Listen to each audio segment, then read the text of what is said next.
You're watching Noir Street. I'm your host, Nero Wolfe.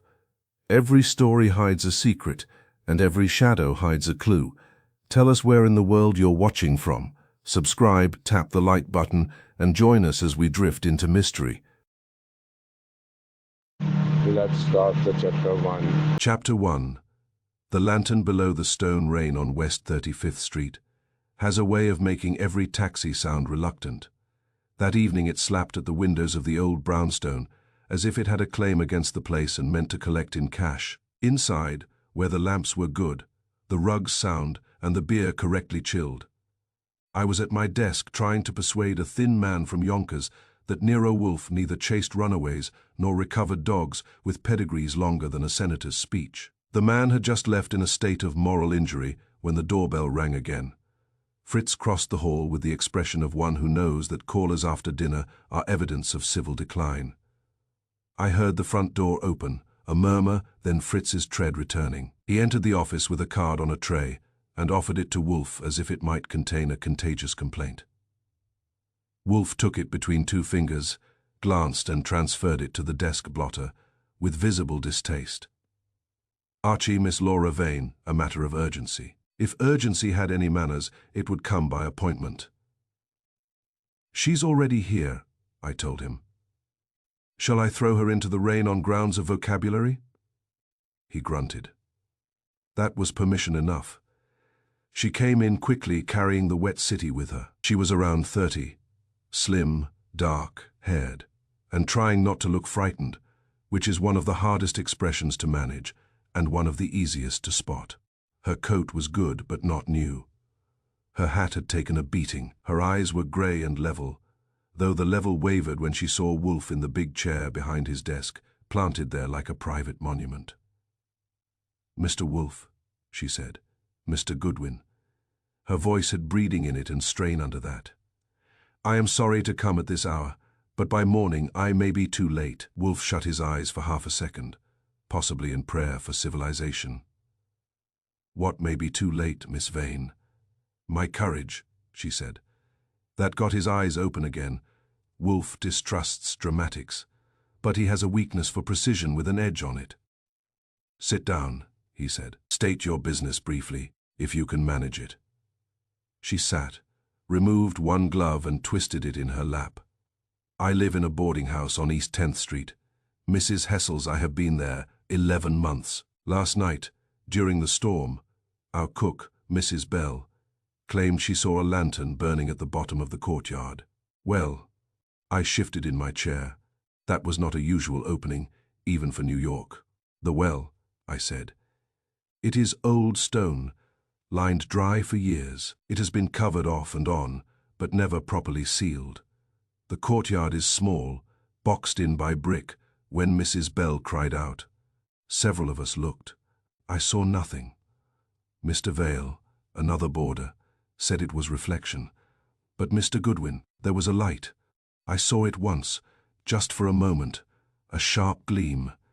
Then it was gone. Wolfe's lips moved. That was often a sign that his mind had accepted a morsel and was chewing. And in the morning, he said, there was a corpse.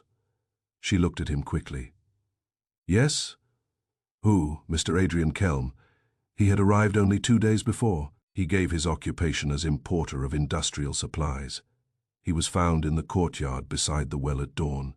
His skull was fractured. I said, by falling into the well. Number he was beside it, not in it. The police say he was struck with something hard. And the lantern at the bottom? There was none. Wolfe leaned back a fraction of an inch in Wolfe. That counts as animation. Why are you here? She drew breath. Because the police are interested in everyone in the house, and because one of them, Lieutenant Kramer's man, asked questions that make me think they will settle for the nearest answer. Also because Mr. Kelm came to the house asking for me. That sharpened it. You knew him? I asked. Number I had never seen him before Tuesday afternoon. He asked if I was Laura Vane. When I said yes, he seemed relieved. He said there had been a mistake, and he would explain later. Then Mrs. Hessel called him away to sign the register. He never explained. Wolfe's fingers drummed once on the chair arm. Did he leave anything? A note? A message? She hesitated. Yes. Then kindly stop ornamenting the matter and produce it. She opened her handbag and took out a folded scrap of paper. I crossed, took it from her, and handed it to Wolf. He read it, passed it back to me. In a quick, angular hand, it said, "When the lantern shows below the stone, keep silent. Trust no one in the house. No signature." He whistled softly. Cute. "It was under my door at midnight," Miss Vane said. "I thought it was a trick, or some ugly joke. Then in the morning, Mr. Kelm was dead." Wolf said, "Who are the others in the house?" She gave them to us. Mrs. Hessel, the landlady, a widow with a backbone of cast iron and a genius for boiled coffee. Mrs. Bell, the cook, broad, loud, and superstitious, except when bargaining over eggs, Theodore Vale. An art teacher with a narrow face and a damp handshake, Dr. Edwin Sorrell, a dentist with expensive ties and a cheap smile. Ivy Flint, a stenographer who knew everyone's business and embroidered the rest. Paul Derwin, a graduate student in history who paid rent as if each dollar had to be dragged from him with hooks. And one empty room, except it had not been empty 2 days ago because Adrian Kelm had rented it. When she had finished, Wolf asked, "Why come to me and not the police?" She met his eyes. "Because the police want facts already arranged. I want them found." That was a good answer. I saw it land. Wolf likes confidence when it is not wasted on stupidity. He turned to me. "Archie, tomorrow morning you will go there, see the premises, talk to the inmates, and bring me the atmosphere, which is often more instructive than testimony. Also bring what facts the police have failed to trample. To East 10th in the rain. My cup runs over." "To the brim," Wolf said. "Miss Vane, you will remain available.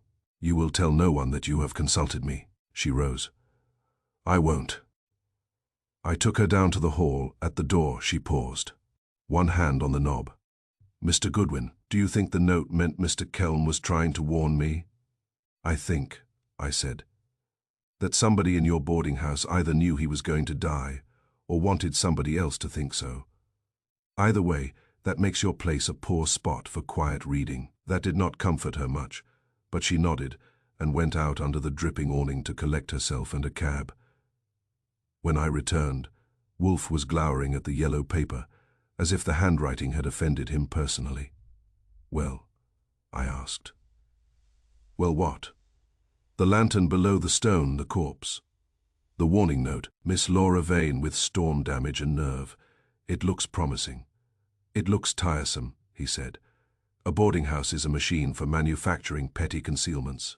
Multiply vanity, indigence, and bad plumbing, and you have a social unit, PFU. "Yes, sir. 1 point. Why the well?" He closed his eyes. "Because wells suggest depth, secrecy, and melodrama to fools, or because something was concealed there, or because someone wished to lure attention toward it and away from something else. You may choose among them after you have data."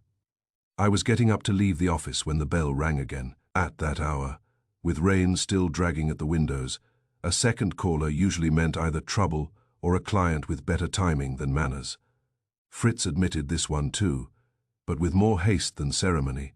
A man came in without waiting for his name to be announced. Heavy overcoat, hat brim wet, shoulders built as if he had once expected life to be a wrestling match and had not revised the opinion. His jaw needed shaving, his eyes needed sleep. "Which of you is Wolf?" he demanded. Wolf's lids lifted. "I am. You are wet, noisy, and unknown." The man ignored that. He took one look at me, then back at Wolf. "I hear you sometimes keep people from being framed." "Sometimes," Wolf said. "When they pay me and deserve it. Your name, Paul Derwin." "The graduate student from East 10th Street," I said. His head snapped toward me. "So she came here." Wolf's voice hardened by 1 degree, which is all it ever needs. "Mr. Derwin, in this room, I ask the questions." Derwin swallowed that and stood there dripping on the rug like a public nuisance. "Adrian Kelm was killed," he said. "The police think I quarreled with him because I did. They're right about the quarrel, and wrong about the killing. But that isn't the whole of it. Before he died, Kelm told me there was something hidden in the well. He said, if anyone went looking for it after midnight, there would be murder. He stopped. I said, you might have led with that. He looked at me with raw nerves showing. I would have, except when I went out to the courtyard at 12:30. There was already someone there with a lantern. That gave the room a small, neat silence. Wolf opened his eyes all the way. Who? Derwin's mouth tightened. I couldn't see, but I heard the iron cover scrape, and I heard one thing more. What? A woman laughing. Outside, the rain hit the shutters again, quick and hard. Inside, Nero Wolf put both hands on the arms of his chair and settled deeper into it, which meant that whether he liked it or not, he had accepted the case. Chapter 2. The pantry with one locked door by 10 o'clock the next morning. I was in the East 10th Street boarding house, getting damp at the edges and observing a front hall that had probably been gloomy before gaslight was invented, and had seen no reason to improve since.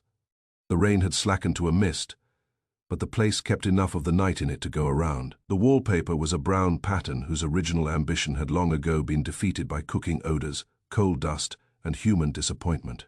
Mrs. Hessel met me at the door. She was not large, but she had the kind of economy in movement that means furniture gets out of the way when she enters a room. I don't care for detectives, she said. That puts you in the majority. I'm Archie Goodwin. I know who you are, Miss Vane told me she had gone to Nero Wolf, though she was asked not to spread it. Young women always tell at least one person the one thing they promise not to tell. That's a helpful start, I said. May I come in anyway? She let me. Her mouth stayed pinched, but the pinch shifted slightly when she saw that I knew enough to wipe my shoes and remove my hat without being coached. The courtyard lay at the back, square and mean, with brick walls closing it in so tightly that any bit of sky which fell into it looked like a clerical error.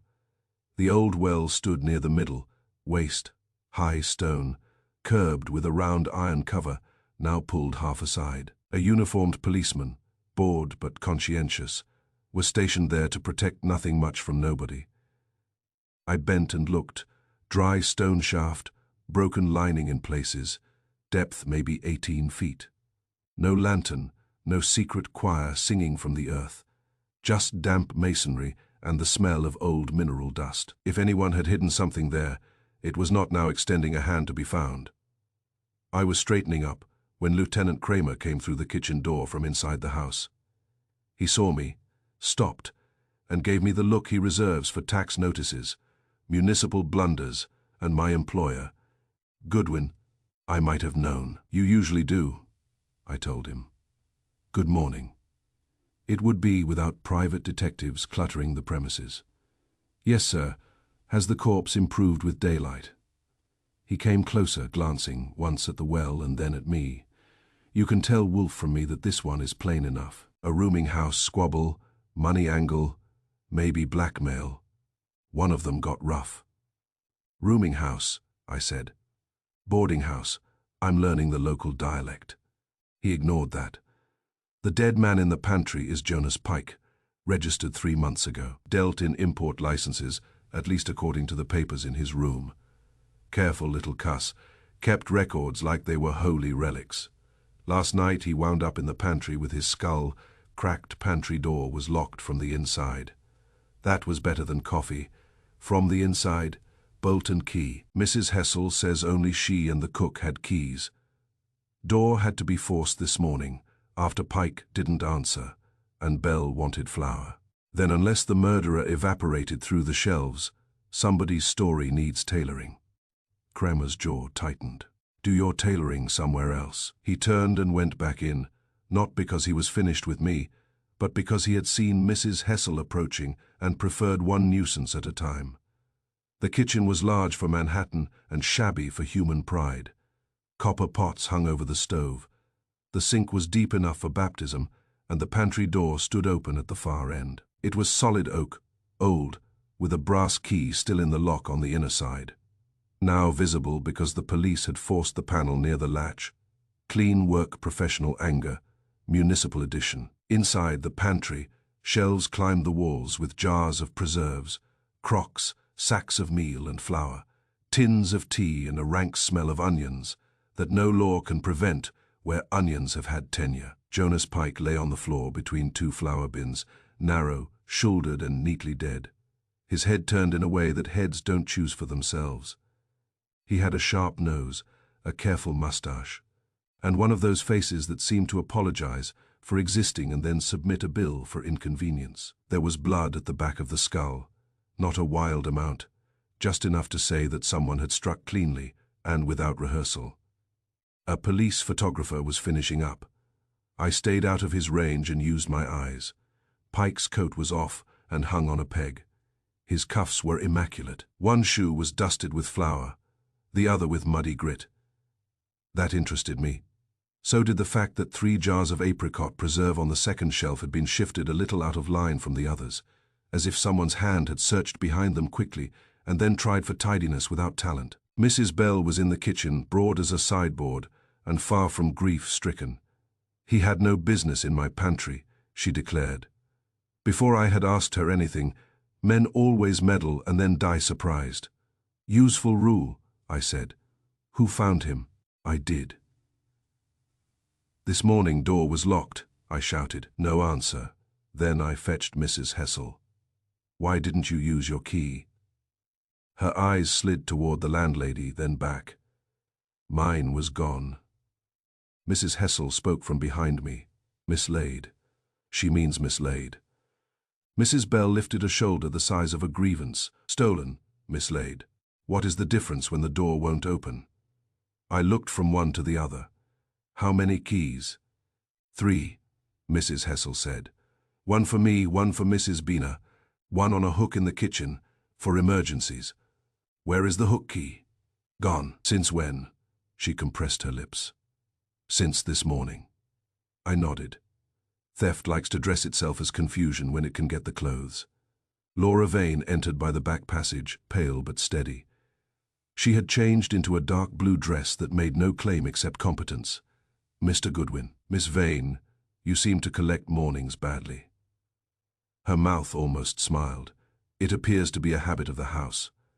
I took her aside to the breakfast room, where the coffee looked criminal, and the chairs had given up on comfort years before. Through the door we could hear Mrs. Bell arguing with a policeman about eggs. Civil life persisted.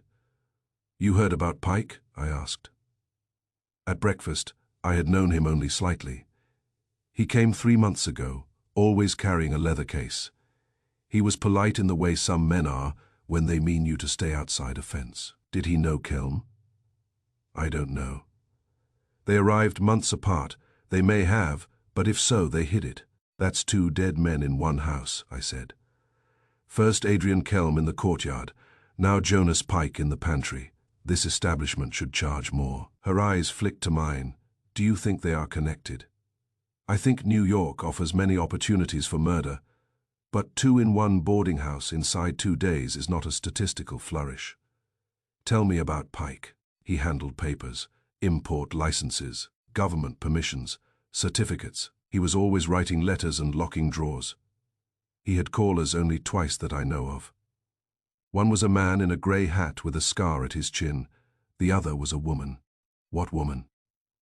"I never saw her clearly. She came at dusk a week ago. She wore a veil, which I know sounds theatrical, but is still permitted under law. I heard Pike tell her he would not be hurried. That was worth putting in the pocket. What about last night?" She thought it over. "I heard footsteps in the passage by the kitchen about 11. Very soft, not Mrs. Bell's. Then a door closed. Later, perhaps midnight, I woke because someone was in the courtyard. I went to my window and saw only a moving light. The lantern below the stone. Yes. And a woman laughing. That surprised her. Who told you that?" "Paul Derwin." She looked away for a second. "Then he went out there too." "Did you hear laughter?" "Number only the rain." I left her and made the rounds.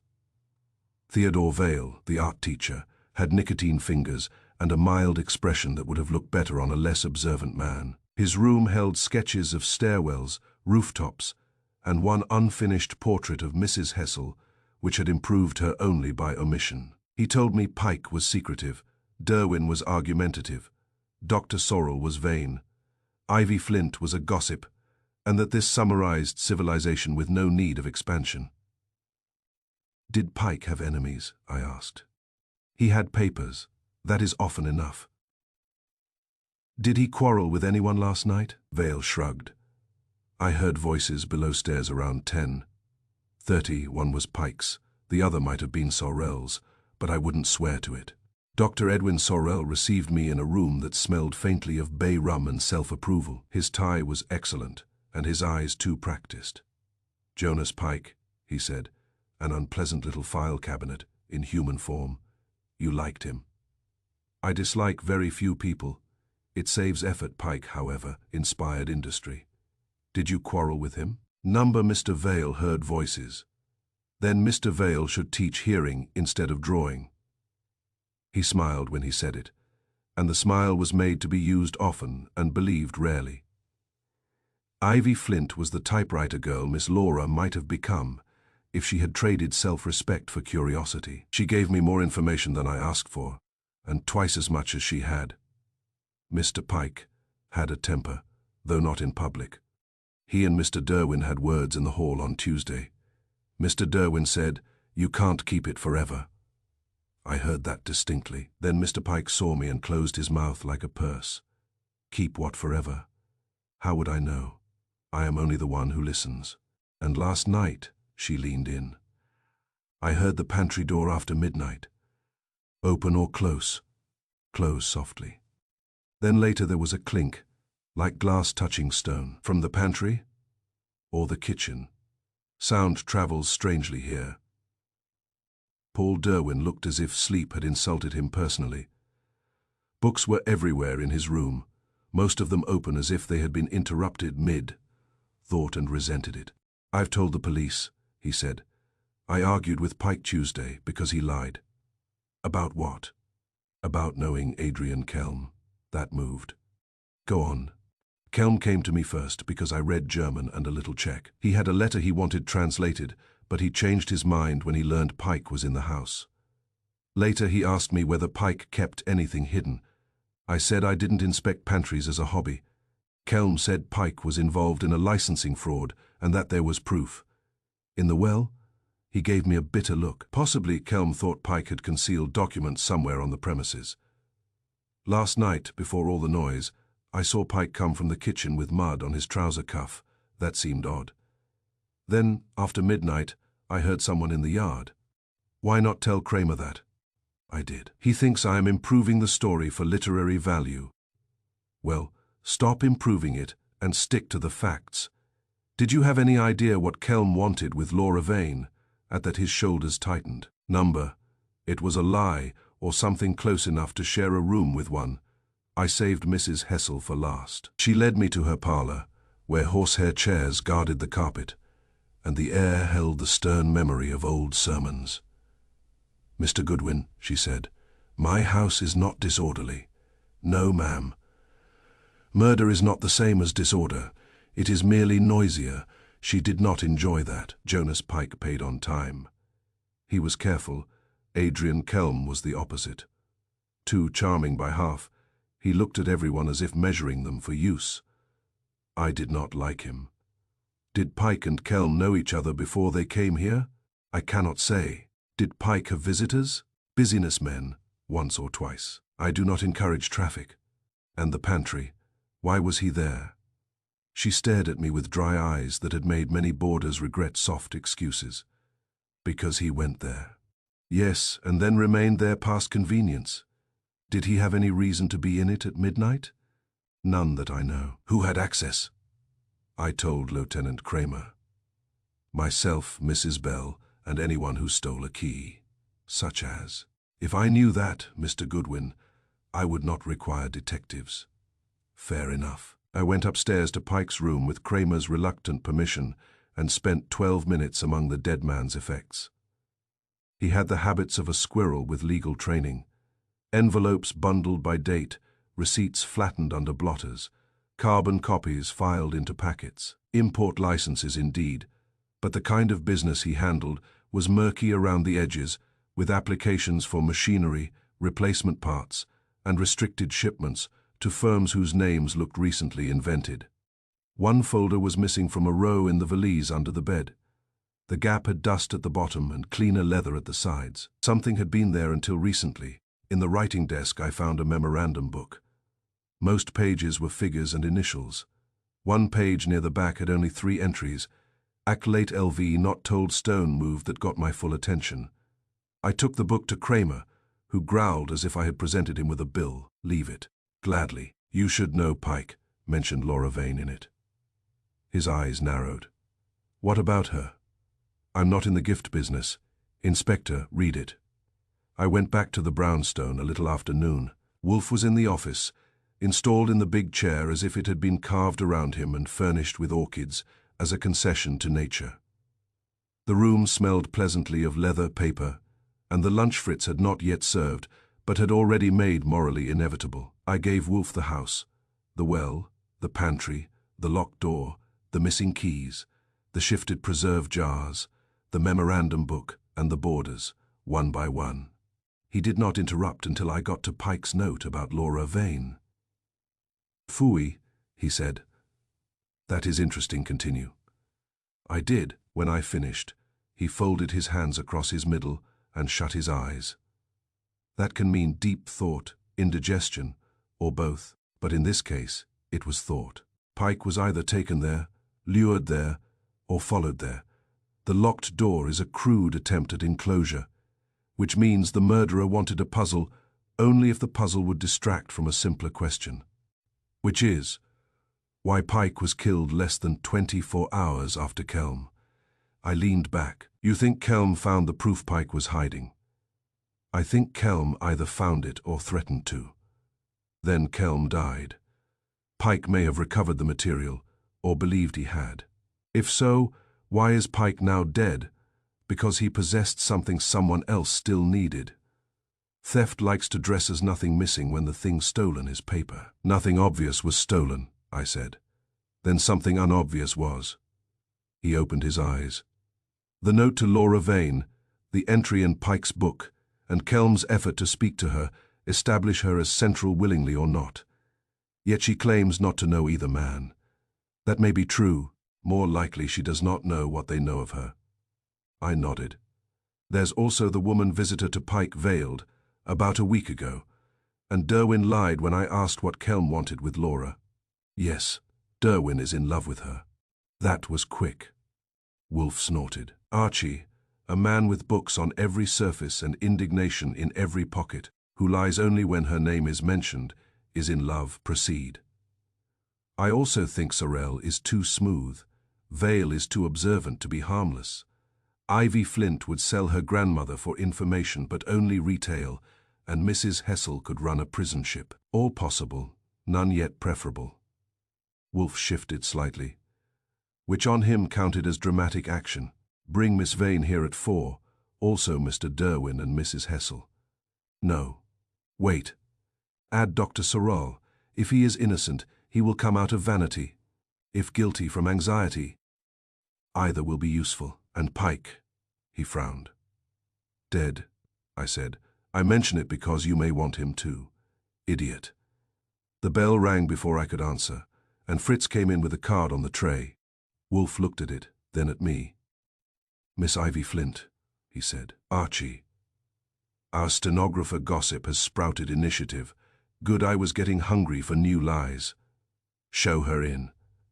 She entered with both eagerness and caution, like a woman bringing news she hoped would improve her value.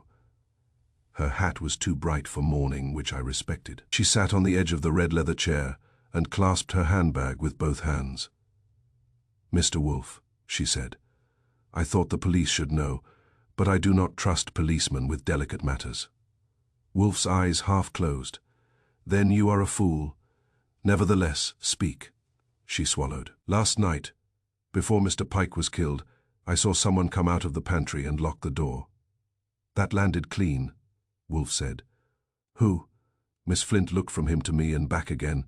I could not see the face, but I know the dress. I felt my shoulders tighten a notch. Well, I said. She took a breath. It was Miss Laura Vane's dress. Chapter 3. A house full of honest liars at 3:30. I was again on East 10th Street, where the boarding house had developed the special kind of silence that follows police attention. It was not true quiet.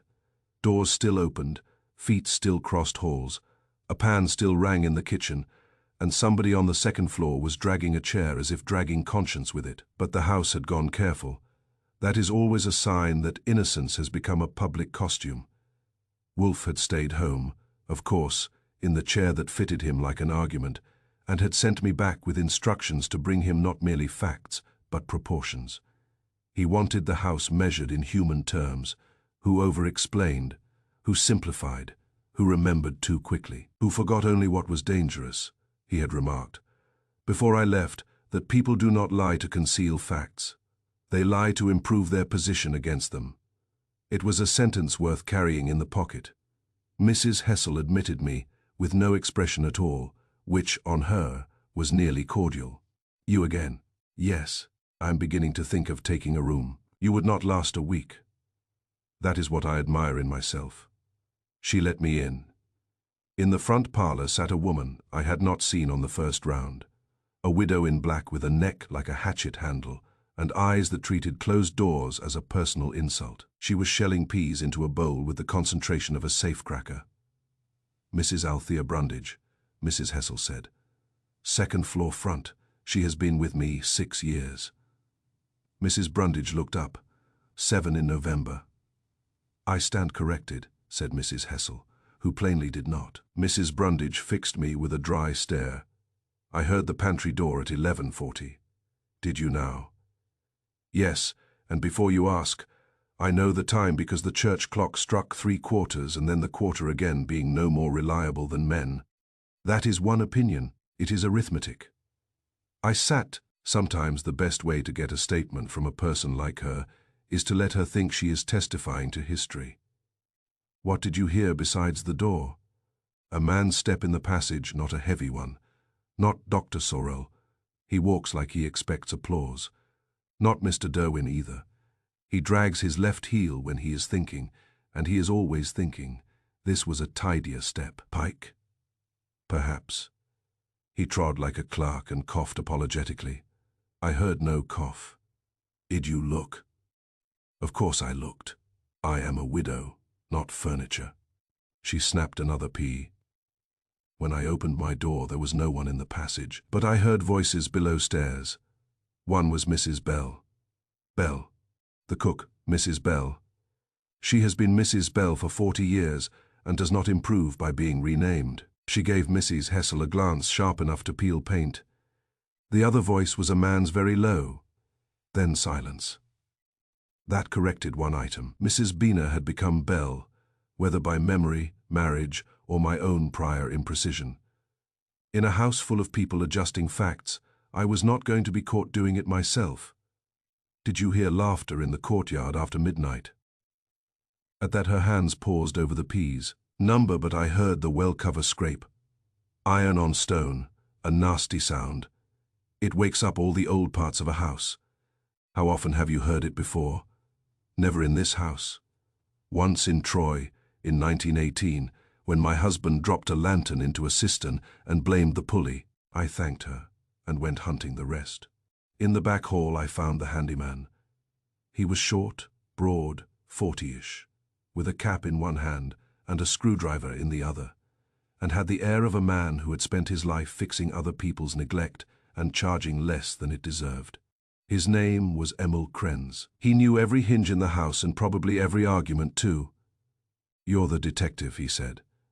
I answer to it when necessary. He jerked a thumb toward the pantry. Lock on that door's been changed twice in 2 years. Cheap brass. Last month it stuck, and Pike complained because he said it made the house insecure. Pike was worried about security in the pantry, he said in the house. But he asked twice whether the pantry key could be copied. That was new. Could it? He grinned without mirth. Any key can be copied if you've got a locksmith and bad intentions. Did anyone else ask? Dr. Sorrell once asked where Mrs. Hessel kept the spare keys. He made it sound like a joke. Men who talk smooth always think jokes do cleaning work. Where was the pantry hook key kept? He pointed. By the kitchen dresser, till yesterday. And the well, you know it. I know it's dry and useless, and ought to be capped proper. I said so, 2 years ago. Mrs. Hessel said, people don't pay board for improved wells. Any loose stones around it. He rubbed his thumb along the screwdriver handle. One, south side of the curb. Old mortar gave. I wedged it once. Someone moved it lately. How lately? Past day or two. There's fresh scrape on the base. That fitted Pike's memorandum book too neatly for comfort. Stone moved. Mrs. Bell was in the kitchen, elbows planted, glaring at a pot that had not yet apologized. She was a large woman, pink-faced, iron-haired, and possessed of a confidence that can come either from innocence or from having outlived everybody who once contradicted you. Mr. Goodwin, she said, I told the police, and I'll tell you. There was a lantern in that well. Tell me again. Same way. She approved of that. People who believe themselves disbelieved enjoy repeat performances. It was after 11 and raining fit to drown a bishop. I went to fasten the yard door because nobody in this house knows weather except me. I saw a glow below the curb, not from above, from down in it, yellow steady, like a lantern hooded by a hand. For how long? 1 heartbeat, maybe 2, then gone. Did you shout? Yes. And they all came fussing like hens at a dropped spoon. Why are you so sure it was a lantern? She turned on me with authority. Because I was born before electricity got uppity. I nodded. Who had been in the kitchen just before that? She frowned. Mr. Pike.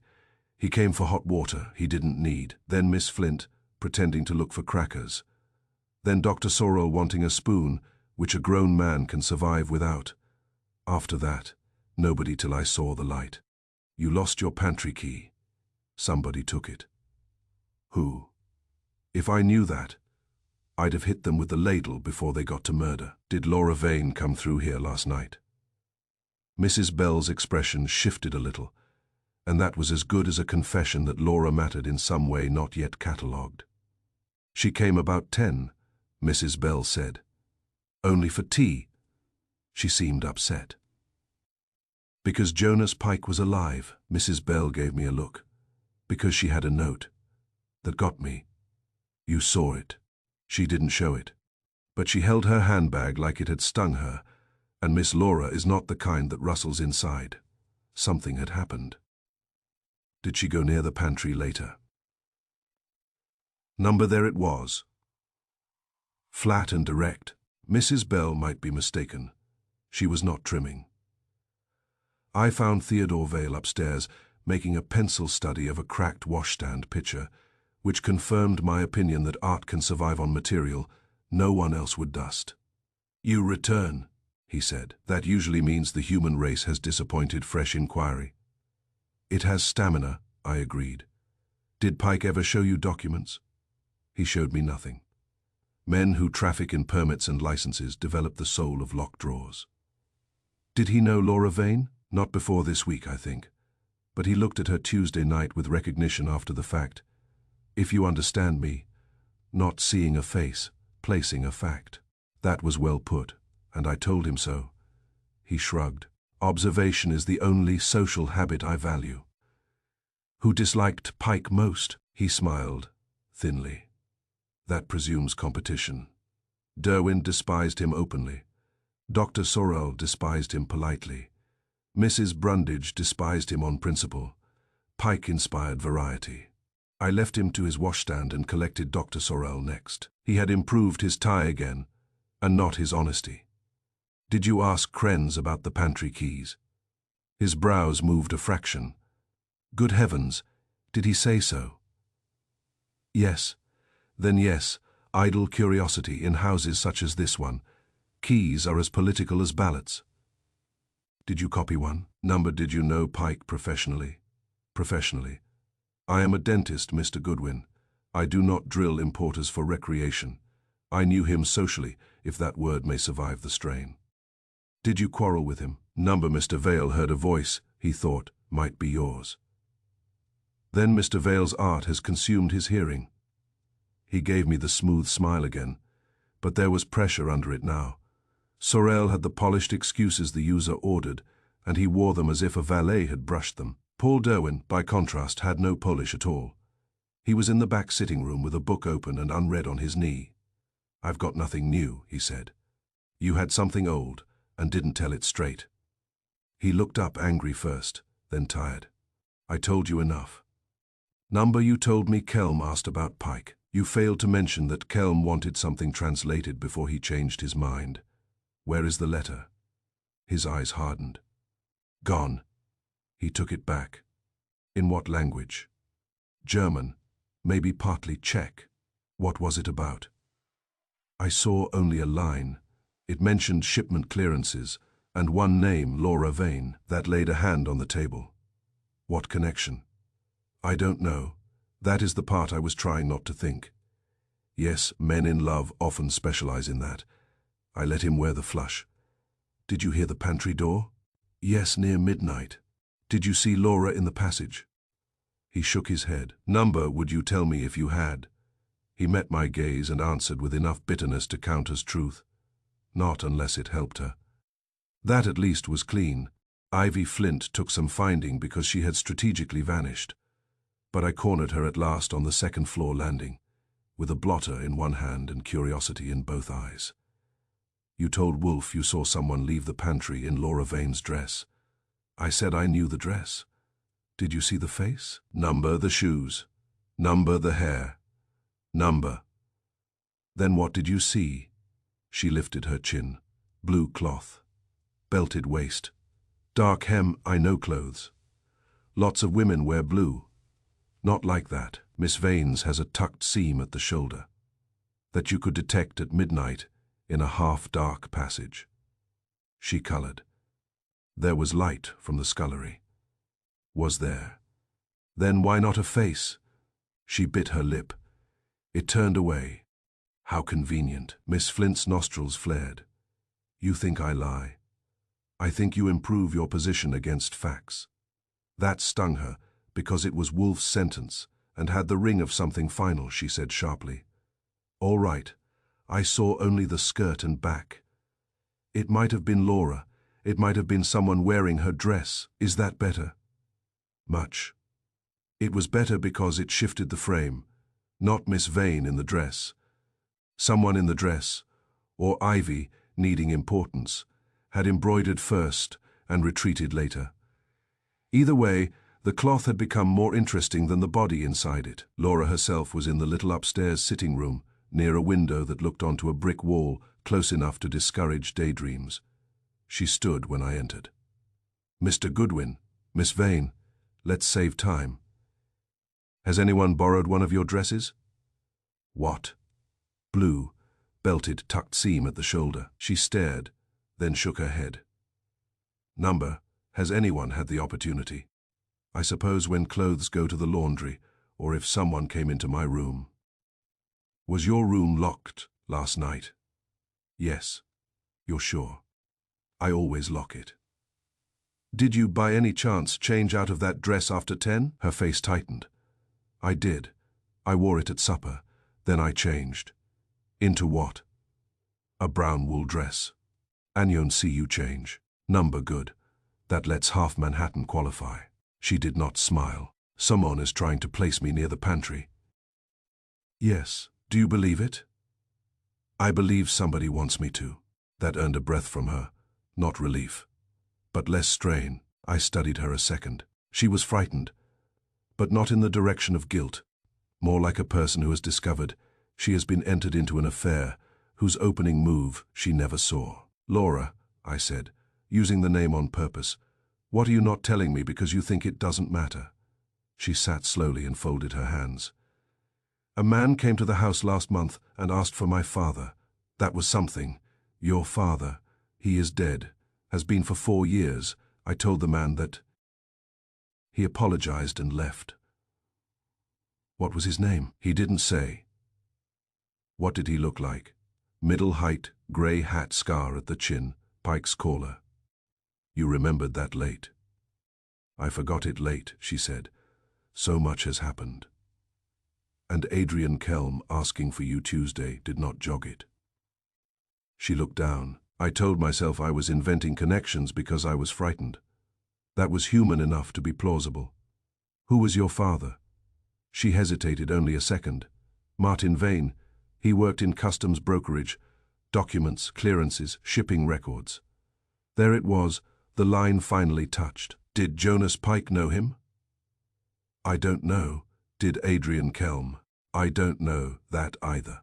But both men arrive in your boarding house, and one asks for you by name, and Pike's notebook says love not told. I watched that hit her. No, I'm not guessing. Pike wrote it. Her face went white. What was I not told? That, I said, is what Nero Wolfe plans to discover before you are arrested, murdered, or proposed to by Derwin, possibly in that order. She gave a sound that might have become a laugh in better times and failed honorably. When I got back to the brownstone, it was near 6, and the day had darkened early with wet April stubbornness. Fritz had put out beer and little sandwiches, because Fritz holds that information is improved by proper fuel. I crossed the office threshold with my notebook full and my head fuller. Wolfe was where nature intended, in the chair behind his desk. He took one look at my face. Archie, you have either found something or eaten badly. Both remain possible. Here's the house. I gave it to him, Mrs. Brundage with her clockwork ears. Emil Krenz and the moved stone. Mrs. Bell, definite on the lantern and definite Laura, had not gone near the pantry. Sorrel and his key curiosity, Derwin and the German letter mentioning Laura Vane, Ivy Flint retreating from certainty to cloth. Laura's father in customs brokerage, the grey-hatted caller with the Scar Pike's memorandum, the pantry lock, the well scrape, the shifted jars. When I finished, Wolfe had his eyes shut and his fingertips together, looking like a large and dissatisfied Buddha who had developed a taste for legal evidence. At last, he muttered, the outline appears. That's cheerful. Share. Number, I expected no less. He opened his eyes. The boarding house is full of honest liars. Yes, I met them. Mrs. Bell tells what she saw, but not what she inferred. Mrs. Brundage tells what she heard, but shapes the edges to suit her vanity. Derwin lies openly where Laura Vane is concerned, and honestly, everywhere else. Miss Flint lies because she desires significance, which is the commonest female vice after romantic optimism. Careful, there are women in the building. I refer to the building on East 10th Street, Archie. Try to keep up. Dr. Sorrel is smoother. He lies not for drama, but for insulation. I dislike him. That's not evidence. It is a beginning. He reached for the notebook I had placed on his desk and tapped the page where I had copied Pike's entries. Ek late. Lelvie not told. Stone moved. Kelm was late in arriving or in acting. Laura Vane had not been told something central. The stone by the well was moved. This is not random notation. Pike was inventorying risk. Then why did he end in the pantry? Because the pantry offered access, privacy, and a reason for presence after hours. Food is the universal alibi in a boarding house. Also, shelves conceal. The preserve jars were shifted. Yes. Wolfe's eyes sharpened. What is behind them? I looked wall. Then either something was there and removed, or someone wanted you to notice disorder and suppose a search, which would be clumsy. Therefore, something was there. I took a sandwich. Paper. Probably. Thin enough to slide behind jars or under shelf paper. Important enough to kill twice. He leaned back a fraction. Bring me Laura Vane tomorrow at 11. Also Emil Krenz. And if Kramer objects, tell him I am conducting an educational exercise in human incompetence. The doorbell rang. Fritz crossed the hall and returned with no tray this time because the caller had come in behind him. It was Inspector Kramer, broad and annoyed, and carrying official weather on his face. Wolfe, he said, I've got news you won't like. Wolfe frowned. That excludes little. What is it? Kramer threw a folded sheet onto the desk. We found this tucked under the lining of Pike's valise. It's a copy of a shipping declaration. Old one. 4 years old. I reached for it before Wolfe did. Typed form, customs notations, port numbers, signatures. One line had been marked in pencil, Consini authorization attached by M. Vane, Laura's father. I looked up. That's cute. Kramer's mouth was set hard. It gets cuter. The original declaration covered a shipment that never legally arrived. Machinery parts on paper, something else in transit, maybe. And Adrian Kelm was asking questions about it before he got his skull cracked. Wolf's eyes had gone narrow and dangerous. Then the dead are now 3 steps from motive. Kramer nodded once. And there's one more thing. We pulled a button from the pantry floorboards under the flour bin. He opened his palm. It was a small blue cloth, covered button, same color family as Laura Vane's dress. Kramer looked at me with the satisfaction of a man placing a brick in a wall. I'm bringing Miss Vane in for questioning, he said. Tonight. Chapter 4. Stormlight and Dry Depths. If Inspector Kramer had expected gratitude when he announced he was bringing Laura Vane in for questioning, he had made the same mistake a man makes when he offers a cigar to Nero Wolfe after lunch. Wolfe looked at him as if he had proposed rearranging the solar system with a rake. You will do nothing of the sort, Wolfe said. Kramer planted both hands on the desk. I'll do what I please with a murder suspect. Wolfe's eyes were half closed, which with him is a danger signal, not a symptom. Then please yourself more intelligently. A blue button is not a hanging. It is an irritation. It matches her dress. Which proves that a button matching her dress was in the pantry. New York is rich in garments, Inspector. Some of them even have buttons. Kramer swung toward me. Goodwin, did you tell him Flint saw Vane coming out of the pantry? I told him Flint saw blue cloth and a back. Since then, Flint has improved her eyesight downward. Kramer grunted. I'm taking Vane in. Wolfe shifted his bulk 1 inch. That was enough to change the temperature in the room. If you do, he said, you will advertise your impatience to the guilty person, who will then dispose of what remains to be disposed of. You have already been handed one false picture, the locked pantry. You now propose to mount another and salute it. P-Foy. False picture. Yes. Pike was not killed because he wandered among onions. He was killed because he knew something, had something, or intended something. The pantry is a station, not a source. The well is similar, a symbol, perhaps a transfer point, perhaps a decoy, but not the center. Kramer stared at him. You know that. I know you do not, which narrows the field of useful intelligence in this room. That went over as you would expect. Kramer turned red in sections, gave me a look promising future municipal revenge, and snatched back the shipping declaration. You've got till tomorrow morning, he said. If you hand me more talk and no body attached to it, I'll question Vane. He stomped out.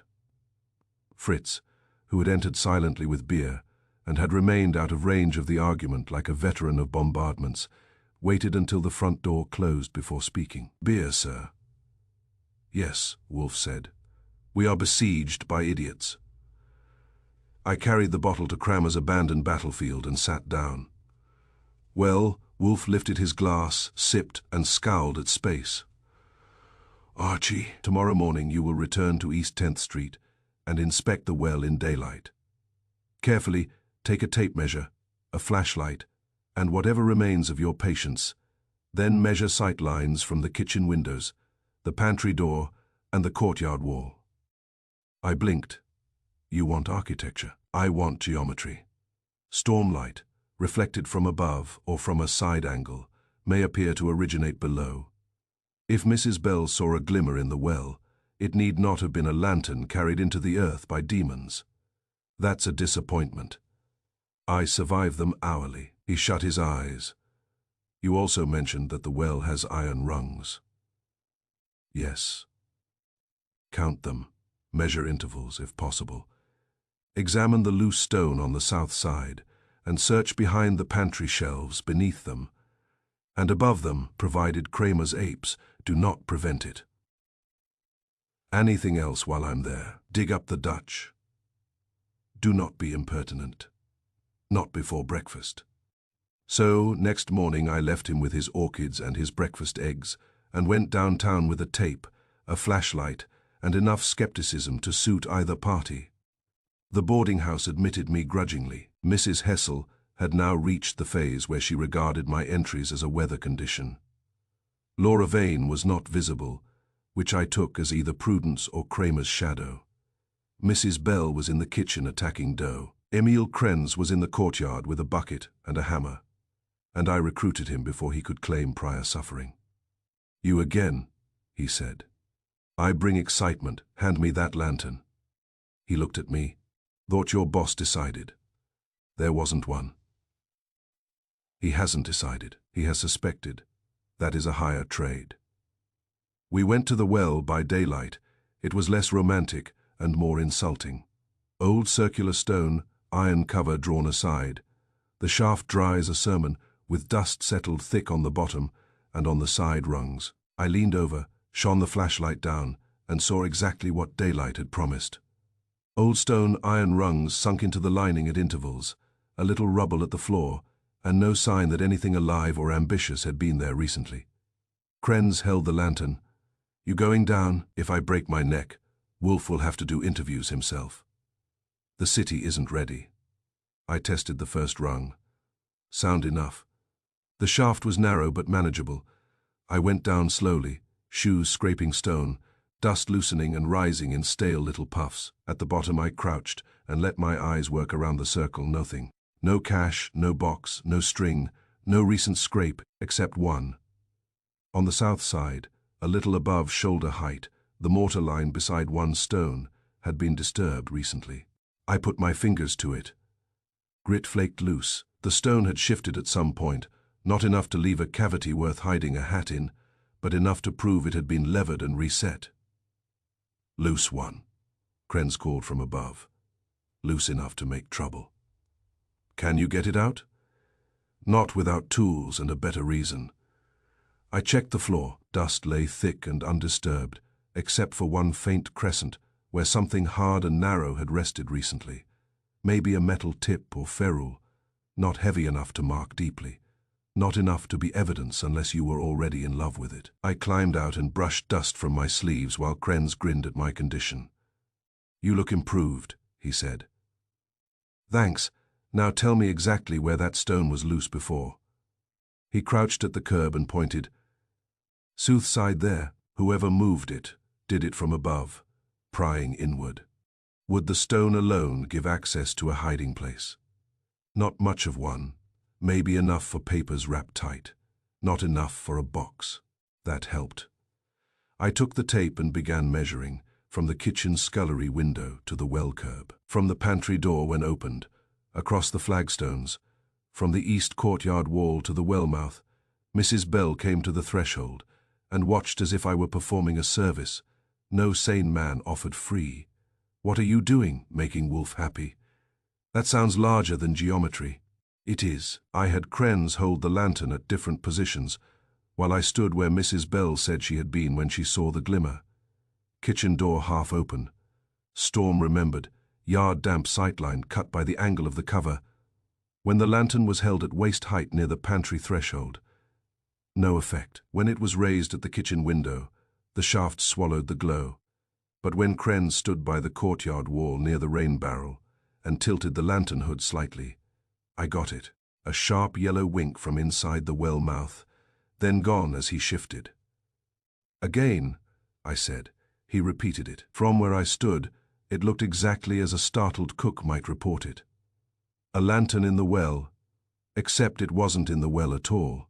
It was beside the wall above ground, borrowed by angle and rain sheen and the iron rim. He grinned. "Nero, you old glutton." Mrs. Bell came out 2 steps. "What?" "No lantern below, just light, stealing a job it didn't earn."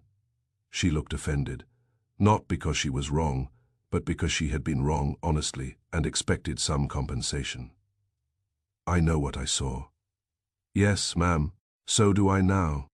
That settled the ghost part and made the human part worse. If somebody wanted the house to believe in a lantern below, it meant the well was being advertised, not used as a light source, but pointed at. I went inside and took another run at the pantry. Kramer's men had relaxed enough to let me nose about so long as I left the corpse to memory. The shifted preserve jars were still on the second shelf. I removed them. Behind them, wall. I ran my fingers along the boards of the shelf itself and felt a slight rise in the paper lining. I peeled back an edge under it. At the very rear was a slit no wider than a finger and recently empty. Something thin had been taped or tucked there.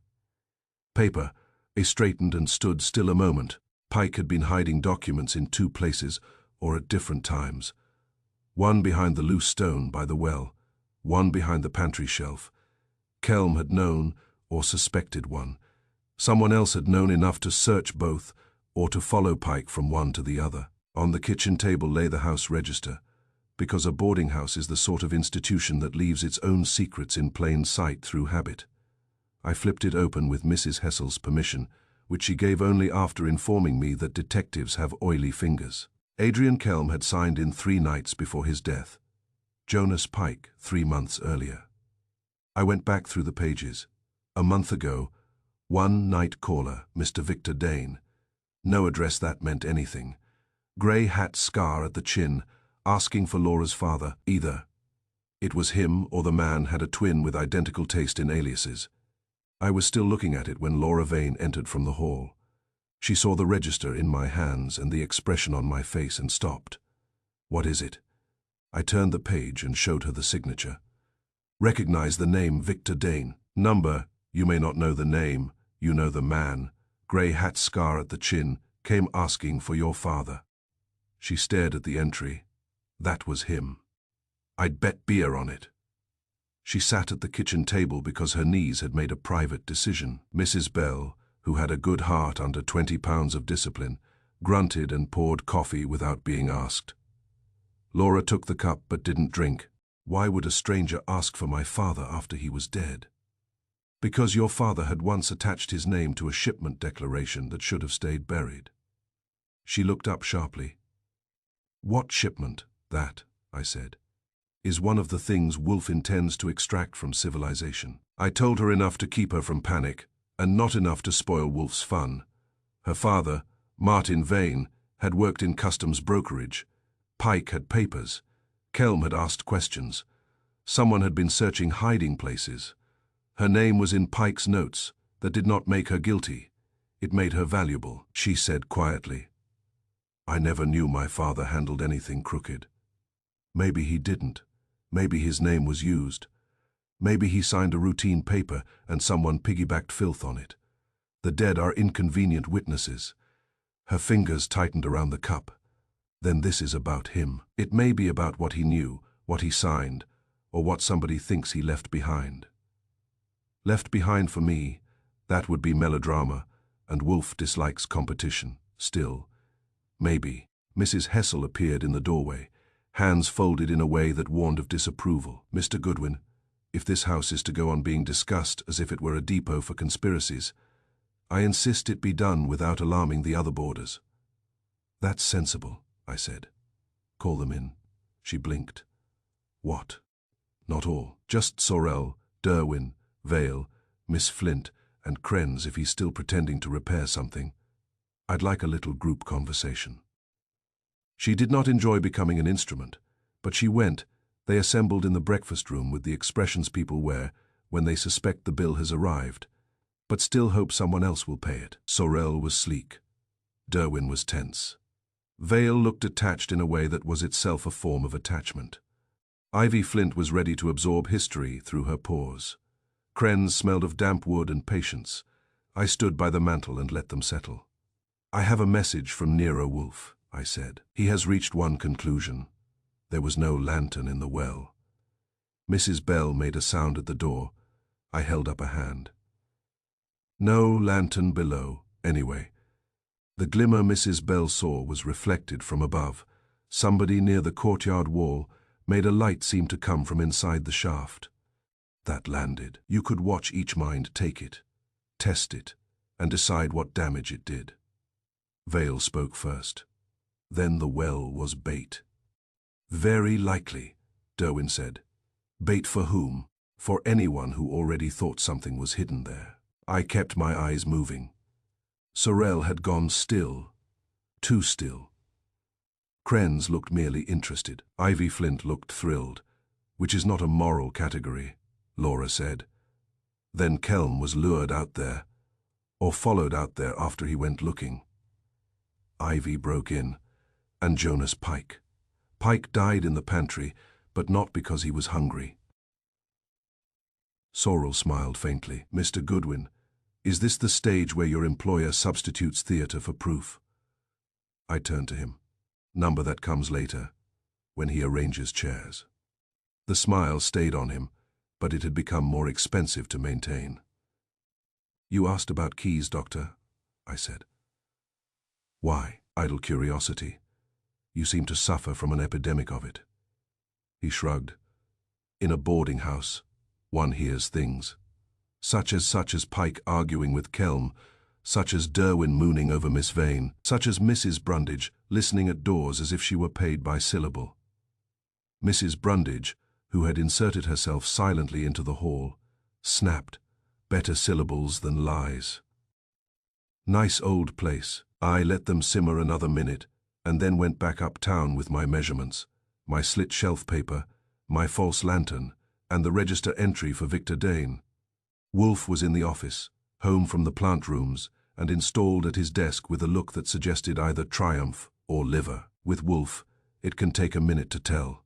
I gave him the geometry first, angles, window positions, the iron rim, the wall reflection, the demonstration with Krenz and the lantern, then the disturbed mortar line in the well, the empty slit behind the pantry shelf paper, and the register entry, at Victor Dane. Wolf opened his eyes wide.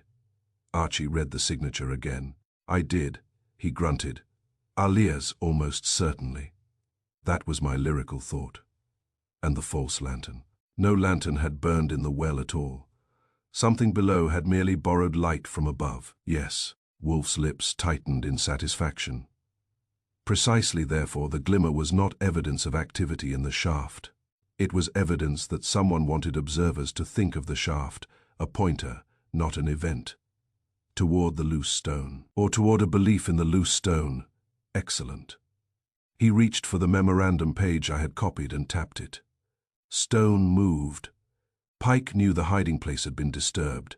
Kelm learned enough to go searching. Pike either retrieved one item and concealed another behind the pantry shelf, or discovered one gone and went to check the second cache. He was then killed, and Laura's father. Yes, Martin Vane is the hinge. Wolf's gaze drifted to the window and back. Customs brokerage, shipment declarations, consignee authorizations, 4-year, old paper. Kelm asking for Laura by name, Pike noting she had not been told.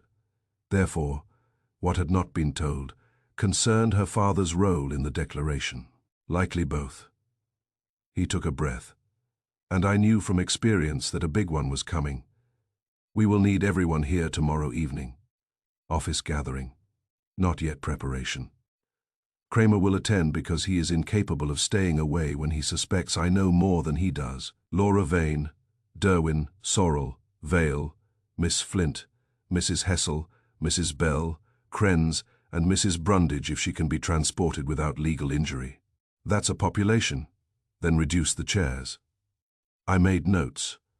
What do you want me to do before then? Find out whether Martin Vane had any connection to a firm named Dane Industrial, Dane Shipping, or anything else that would make Victor Dane a private jest. Also inquire discreetly whether Dr. Sorrel has debts. That got my head up. You think Sorrel is our boy? No, Wolf said irritably. I think he is too smooth, too interested in keys, and too ready with insulation. That may indicate guilt. It may indicate only that he is odious. We must discriminate. There was a low exchange, and then he came in not with a tray, but with a stiff white envelope. For Mr. Goodwin, he said. My name was on it in a hand I didn't know. I opened it standing by Wolf's desk. There was no letter inside, only a small object wrapped in paper. I unwrapped it. It was another blue cloth, covered button. Pinned to it was a slip with 6 words in pencil. The wrong dress can bury anyone. Chapter 5. The dead man's missing paper trail by morning. The rain had thinned to a grey mist, and New York looked as if it had been soaked overnight and hung up badly to dry. In the office on West 35th Street, Nero Wolfe sat in his chair with the second blue button on the desk before him, regarding it as if it were a vulgar object that had entered his house under false pretenses. I took my seat and handed over the notes from Pike's room. Neat collars, cheap cigars, clean cuffs, I said, and drawers so orderly they look coached. His current license files are present, but the older ledgers are gone, not misplaced, removed. Wolfe opened his eyes. Good. When papers vanish more completely than money, they are usually more dangerous than money. That was my thought too, though not in such polished language. Pike handled import licenses, permits, declarations, and enough side arrangements to make an honest man ill. He kept recent work where it could be found, which means he wanted to appear legitimate. But anything older, anything that might show a pattern, is missing. Then he had either partners, blackmailers, or both. In city arithmetic, I said, that often totals murder. Wolfe grunted. Yes. I gave him more. Pike's room had yielded no cash worth killing for, no jewels, no hidden revolver, no farewell note to posterity. But there was a space in the valise where a ledger or account book had plainly rested for some time. There were dust marks where papers had been stacked and then lifted away. The room had not been ransacked, because whoever searched it had known exactly what to take. That narrows it, I said. Not theft by panic retrieval. Quite. Also, Inspector Kramer's people found that Pike had used at least 3 firm names in the last 4 years. None large, none stable, all useful for paper traffic. That suggests he steered licenses through side channels. Wolfe's finger tapped once on the chair arm, which means he sold access, diverted approvals, or laundered responsibility. Men who traffic in documents eventually discover that paper is lighter than metal and often worth more. I leaned back. Laura Vane's father signed one old shipping declaration. Adrian Kelm came asking questions. Pike noted Laura's initials and wrote, "Not told." Now, Pike is dead. Kelm is dead. And the ledgers that might connect the old shipment to Pike's later business are gone. Wolfe nodded.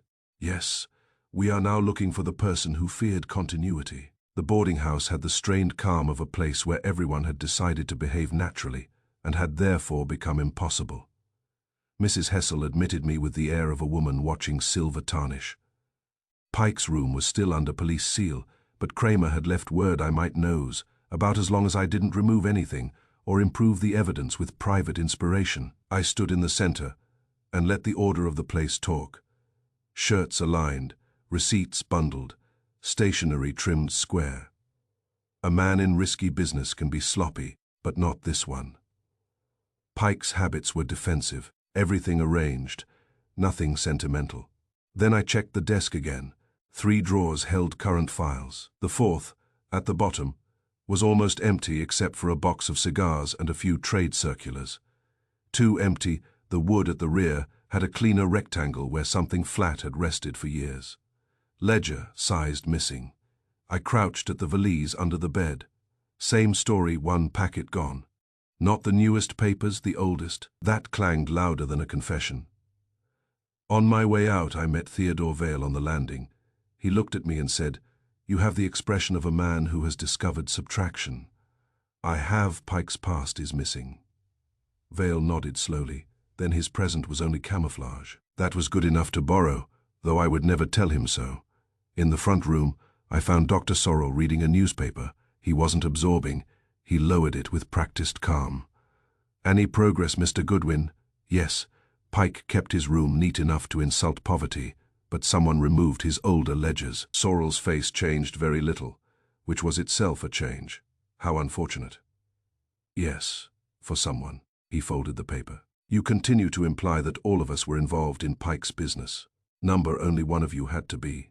The rest are gravy." That didn't please him. Laura Vane came in from the hall and stopped when she saw us. She looked tired now, which was healthier than frightened.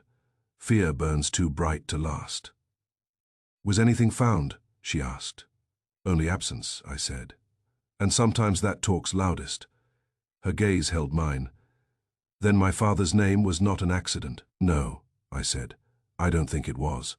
When I got back to the brownstone and reported, Wolf listened with his eyes half shut. At last, he said, we have the shape of it. Pike's recent files were bait for inquiry. His older papers were the danger. Someone removed the record that linked a past fraud to present people, and that someone killed for it. Yes. Wolf opened his eyes. Tonight, we begin pressing them, where the paper used to be. Chapter 6. The stone that did not match by evening the boarding-house courtyard had acquired the look of a place that had been thought about. Too hard, the well stood in the middle under a weak lamp, and the paving stones around it glistened from a late drizzle. I had gone back at Wolf's order with one instruction clear enough even for a public official. Look down, he had said. People search walls and windows because they are vertical and romantic. A hiding place prefers humility. So I looked down.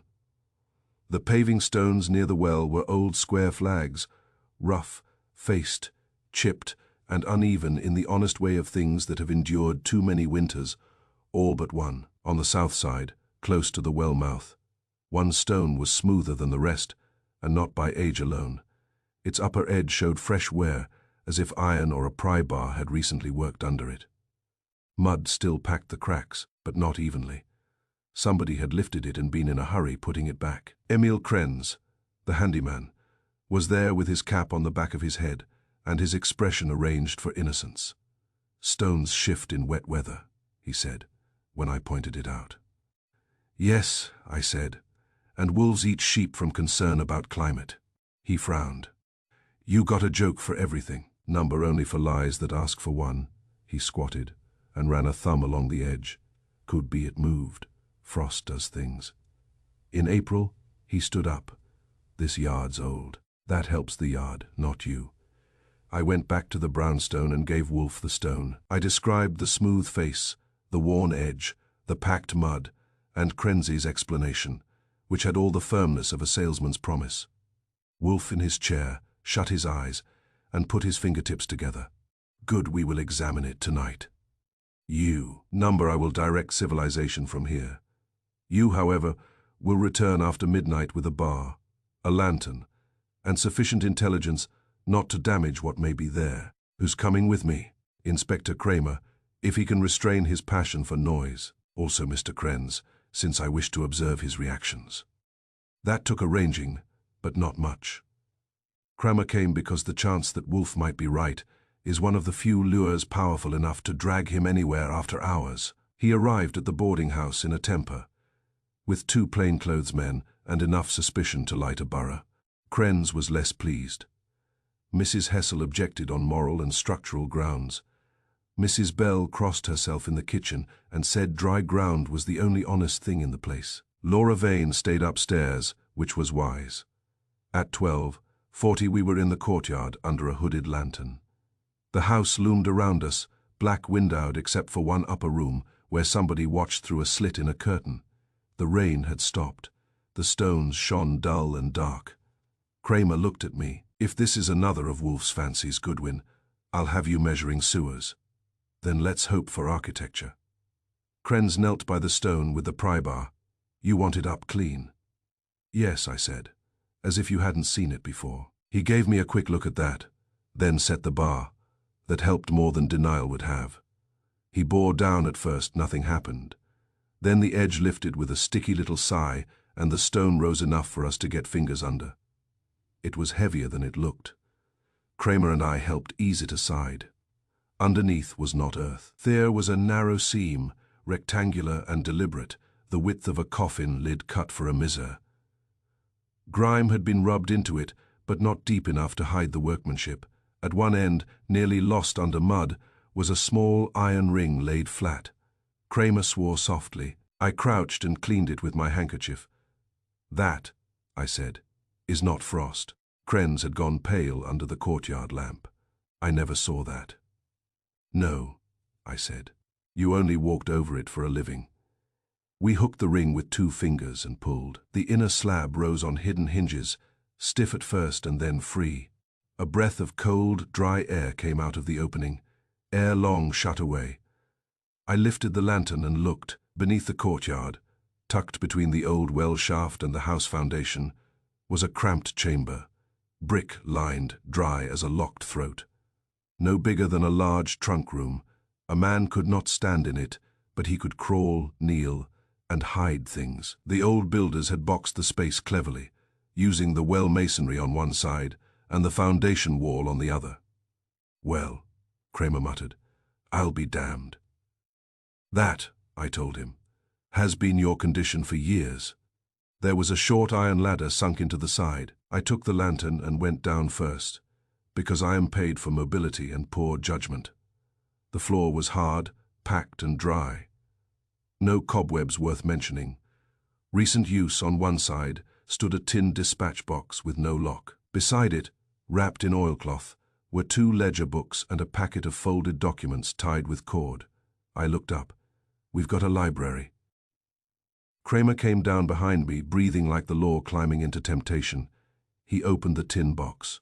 Inside were envelopes, copies of declarations, permit applications, customs forms, and 3 passports that had no honest business being together. The ledgers were worse. Names, dates, fees, coded initials, shipping references, Pike's missing paper trail, or enough of it to make old sins sit up. One folded sheet lay loose on top, as if dropped or read recently. I opened it under the lantern. It was a list of initials and shares. Beside one line, written in Pike's hand, were the letters MV cleared once only. Martin Vane Kramer saw it too. "That's Laura Vane's father." He took the paper from me, then bent over another document, and went very still. "Good God! What now?" He handed it across. It was a letter carbon, unsigned, but the typing was neat and professional. It instructed Pike to remove the old Vane authorization record from any accessible file and stated that the girl knows nothing and must continue to know nothing. I read it twice. Above me from the courtyard there came a sound. Not loud, just the scrape of a shoe against stone. I spun, lantern high, Kramer barked. "Who's there?" A shadow crossed the opening overhead and vanished. Then footsteps ran across the courtyard toward the kitchen door. Fast, light, practiced. Kramer swore and lunged for the ladder. I followed him up hard enough to bark my shin. By the time we hit the stones, one of his plainclothes men was already at the door shouting. Inside the house someone screamed. The chamber under the stone had given us our hidden papers. It had also flushed the living. Chapter 7.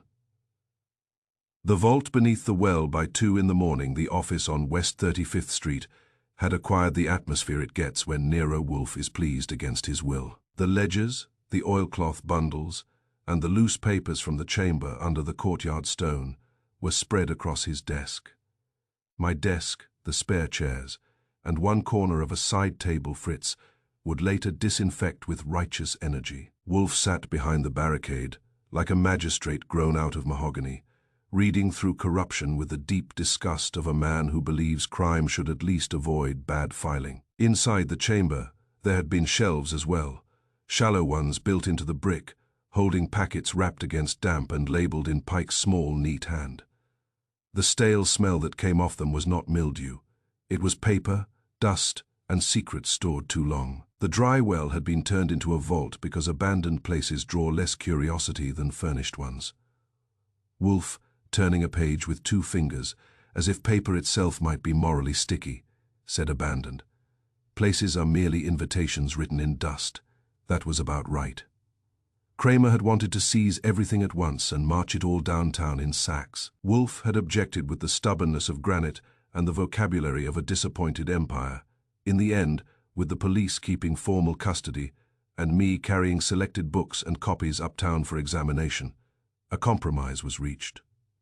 Nobody was satisfied, which proved it legal.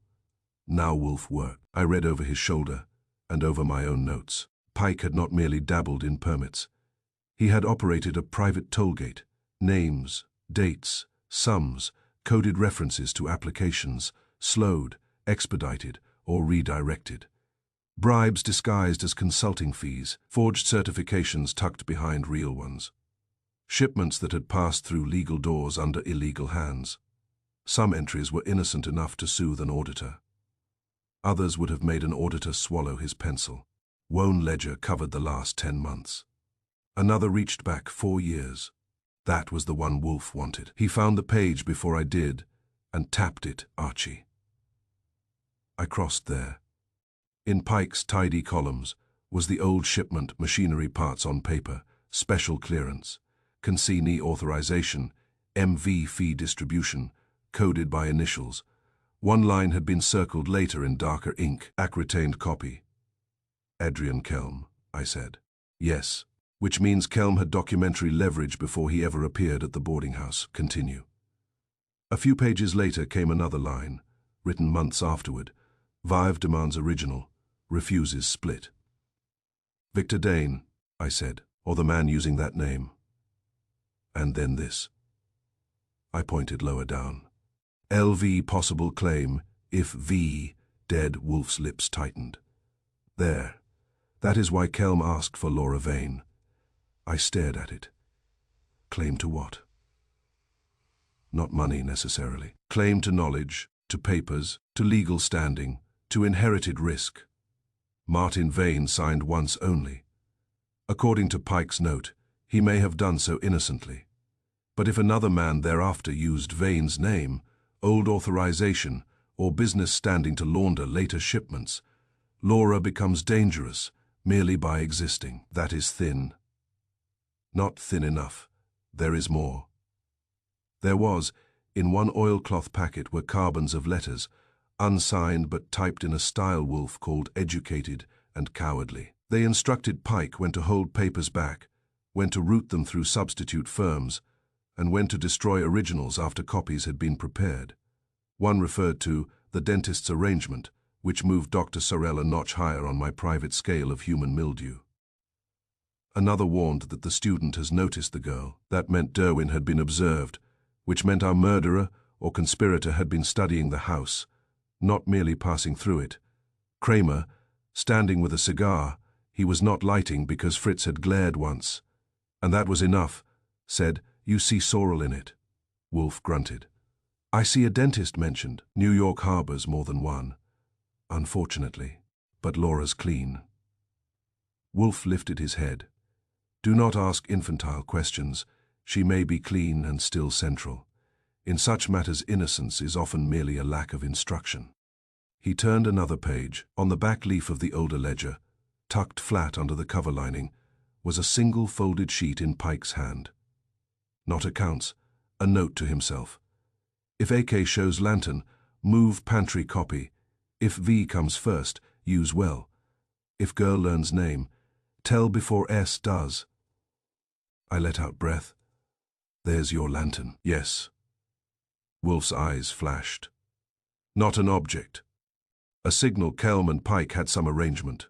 If Kelm displayed a lantern or a lantern glimmer, Pike was to move the pantry copy. Therefore, the false light in the well was not a supernatural nuisance. It was communication, Kramer said. Between Kelm and Pike. Possibly once, used later by someone else who knew enough to imitate it. That landed heavily enough for the room, I said. Then on the storm night, somebody borrowed the signal to draw Pike or Kelm into action. Exactly. Kelm may have thought Pike was summoning him to the well cache. Pike may have thought Kelm had found something. Each would move. The murderer needed only to know the code, not the whole history. Kramer scratched his jaw, and the pantry copy was checked, perhaps moved, perhaps taken. Pike ended there because he went to verify or recover it. I thought of the blue buttons, the warning note. Ivy Flint's improved sight, Dr. Sorrell's smooth face, Krenz's pale look when the stone came up. Who knew enough? Wolf shut the ledger and leaned back, massive and still, more than one. That is our immediate nuisance. Krenz knew the physical structure, or enough of it to suspect a hiding place. Sorrell had interest in keys and perhaps in arrangements. Pike was blackmailed, or managed by a superior intelligence signing as V. Kelm, held a retained copy, and came back to collect. Derwin knew Laura mattered, but not why. Miss Flint knew clothes and gossip, and may have seen too much or too little. Mrs. Bell saw honestly. Mrs. Hessel heard selectively. The murderer stands among them, or just beyond them. Comforting. Number. He opened the folded note again and read the last line aloud. If girl learns name, tell before S does, Kramer said. Sorrel. Almost certainly. Pike feared what Sorrel would tell Laura Vane, or how. I felt a small cold movement at the base of my spine, then Laura's in worse shape than ever. She was already in worse shape than ever. Wolf said irritably. The difference is that now I know it. The telephone rang. I took it. Wolf residence, Archie Goodwin. There was a pause, a breath. Then Laura Vane's voice, tight and low. Mr. Goodwin, Paul Derwin has disappeared. That was bad enough. Then she added, and someone has left a note under my door. It says I am next unless the ledger is returned. Chapter 8. A murder made to look like panic. When Laura Vane telephoned to say Paul Derwin had disappeared, and that a note under her door promised she was next unless the ledger was returned. I took my hat, my coat, and none of Wolf's advice, because there wasn't time to sort it. He stopped me at the office door. Archie, do not be heroic. It wastes energy and disturbs Fritz. I'll merely be quick. Be accurate first. That is Wolf's notion of affection. At the boarding house, the front hall was full of the strained quiet that means everyone is awake and pretending not to be. Laura was waiting in the parlor, pale and steady enough to be admirable. Mrs. Hessel stood near her like a disapproving sentry. Kramer was not yet there, which was a civic mercy. Laura handed me the note. It had been printed in block letters, return the ledger or follow Pike. No envelope, she said. I found it when I came up from the kitchen. Where's Derwin? No one has seen him since an hour ago. Mrs. Hessel said. His room is empty, his coat is gone. That may mean he walked. It may mean, Laura said, that someone wanted it to look as though he did. Good girl. I went first to Derwin's room. Books, open bed, unmade, window shut, one drawer pulled out too far, which often means it was searched by a person who resented the furniture. On the desk was a smudge of flour. That interested me at once. Not much, just a pale drag near the blotter. In the grate, though no fire had been laid, I found a blackened scrap of paper that had not completely given up the struggle. 2 letters were still visible. I put that in my pocket. By then Kramer had arrived and was distributing suspicion like public notices. I took him to the kitchen and told him to let me ask Mrs. Bell first, since she was likelier to answer me without considering arrest statistics. She stood by the table with her arms folded. I saw a light that night, and I'm done apologizing for it. Don't you were right about the light and wrong about the address. Her eyes narrowed. Meaning it wasn't down in the well, it was reflected from a hooded lamp used under the stone hatch. That landed. Not softly. Mrs. Bell stared. Under the paving stone. Yes, she crossed herself from habit, not theology. Then somebody had been going in and out of that place. On storm nights, I said. When thunder covers noise and any glimmer can frighten half the house into nonsense, Kramer grunted. Which means Pike wasn't using the vault alone. No, I said. Someone in this house was helping move papers in and out. I turned to Krenz, who had been hauled in from the back passage and looked as if he would rather be under the street. You knew about the hatch. I did not. You knew enough about the courtyard stones to lie badly. I said stones shift. And wolves blame winter. Save it. Wolf arrived then, because no force of nature or man can keep him from a climax once he has selected one. He came in with his coat collar up, his eyes sour, and his bulk carrying more authority than the building deserved. He seated himself in the breakfast room as if it had been arranged for him in the original plans.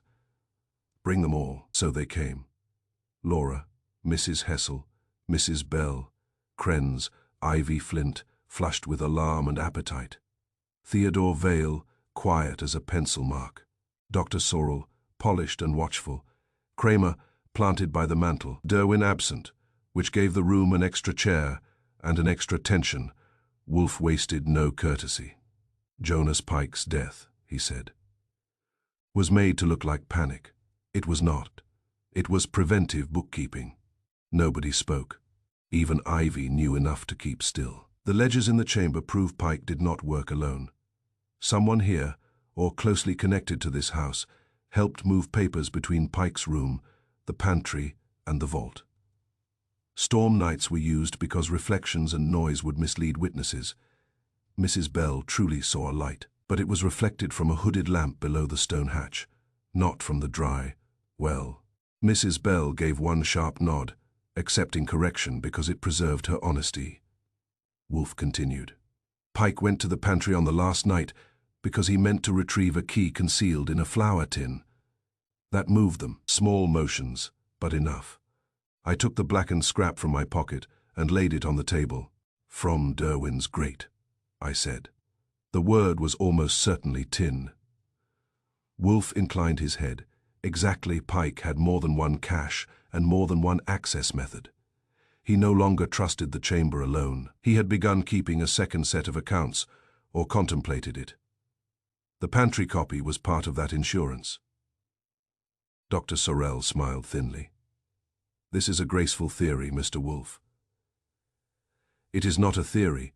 It is an arrangement of facts too disciplined for your comfort. Wolf's gaze rested on him, then moved away, which was somehow worse.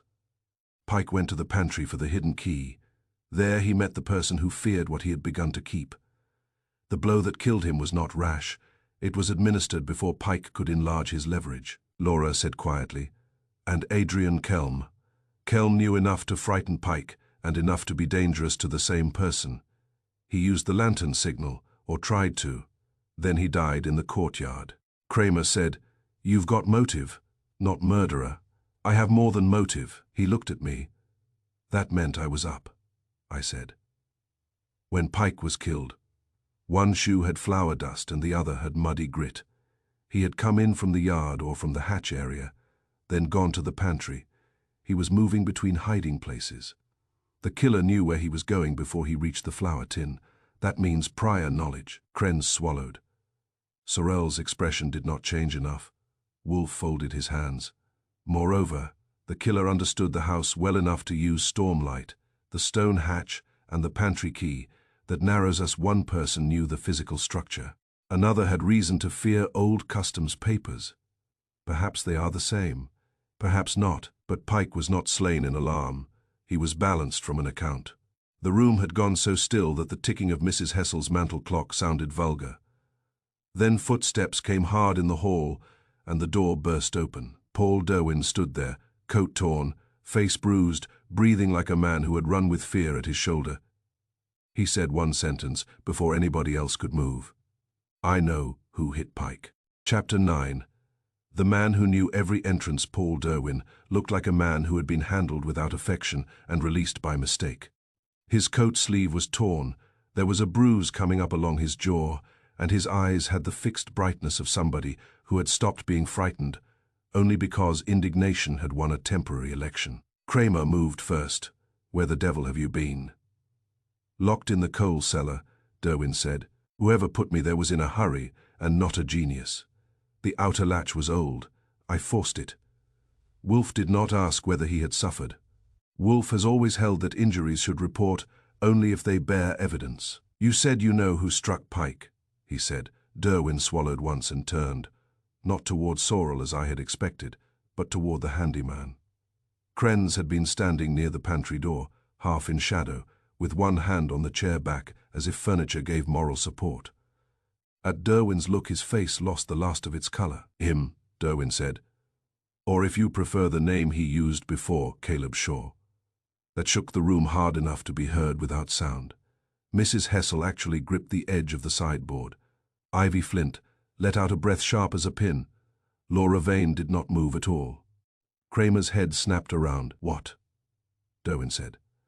"I found papers in Pike's room 2 days ago, before the police sealed it. Not enough to understand everything, but enough to see initials and an old name, Caleb Shaw.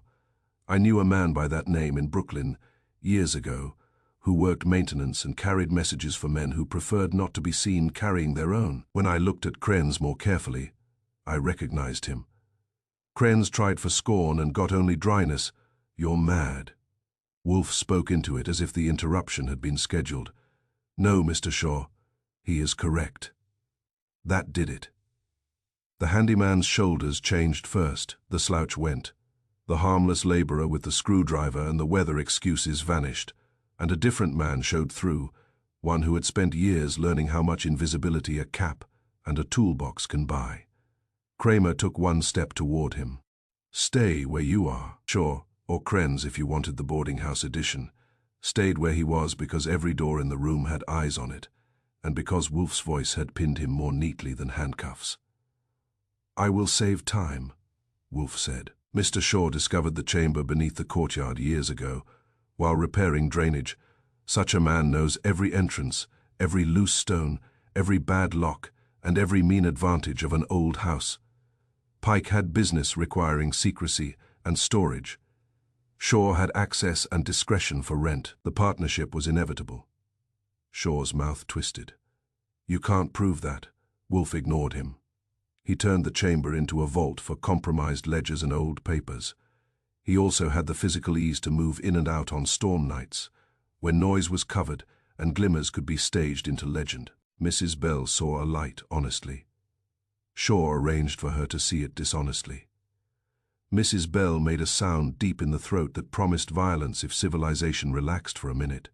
Kramer said, "What ties him to Pike's killing?" I answered that one. "Flour." Heads turned. I went on. The ledger bundles from the chamber were dry, neat, and dusted with old paper grit. Except one. On the outer oilcloth, there was a smear of pantry flour over fresh finger marks. Not old flour from the room, fine white kitchen flour. Pike went to the pantry for the hidden key in the flour tin, was killed there, and afterward someone reached into the chamber for the bundle that named him. He had flour on his hands when he did it. Kramer stared at Shaw's hands. They were clean now, but that was presentable, not useful. Wolfe nodded. "Yes, Shaw killed Pike and then, before the house was fully alarmed, returned to the chamber to retrieve the account tying him to Pike's final dispute. He did not succeed completely because haste is the enemy of thoroughness. One ledger still records fee distributions and an earlier notation under his true name. Another bundle bears the flour trace Archie mentions. There is more. The note threatening Miss Vane was printed by a man accustomed to hiding penmanship. The blue buttons were planted to bury her beneath appearance, who had access to rooms, laundry routes, locks, the pantry, and the courtyard stones. Shaw. Laura's voice came low and steady. "Why, my father?" Wolfe turned to her. His tone softened by 1 degree, which from him is practically tenderness. "Because your father's name had once been used on a consignee authorization tied to an illegal shipment, likely only once, perhaps innocently. Pike kept the old paper, Adrian Kelm retained a copy and came back to sell or use it. Shaw feared that if Pike broke with him, or if Kelm spoke to you first, the old fraud would surface and point to the chain of later ones." Shaw barked a laugh that had no humor in it. "You make it pretty." "No," Wolfe said. "I make it legible." Derwin said. "He took me because I recognized him." "Yes," Wolfe said. "Not because you knew the whole pattern, because you knew enough name to start it unraveling." Kramer moved another step. Kelm too. Shaw's eyes flicked once toward the courtyard door. Not flight this time, memory. Wolfe saw it. "Yes." Kelm went to the well signal, believing Pike was moving the papers or bargaining. Shaw intercepted him in the yard and struck him. Pike, realizing afterward that the signal had been stolen and that Kelm was dead, went to retrieve the pantry key and protect his second set of accounts. Shaw met him there and struck again. Silence tightened the room until breathing sounded guilty. Then Shaw made his mistake. He said, "Pike was going to cut me out." Nobody had asked him. Kramer lunged. Shaw twisted, but there was nowhere useful to go. One plain clothes man took an arm. Kramer took the other, and between them, they had him against the wall in 2 seconds flat. Mrs. Bell advanced 1 pace with a carving fork and had to be checked by Mrs. Hessel, which is a sentence I had not expected to write. Shaw's face had gone grey under the lamplight. He kept a second account, said if anything happened to him it would ruin all of us. All of us, Wolf said contemptuously. Meaning you. Sorrel may have dealt at the edges.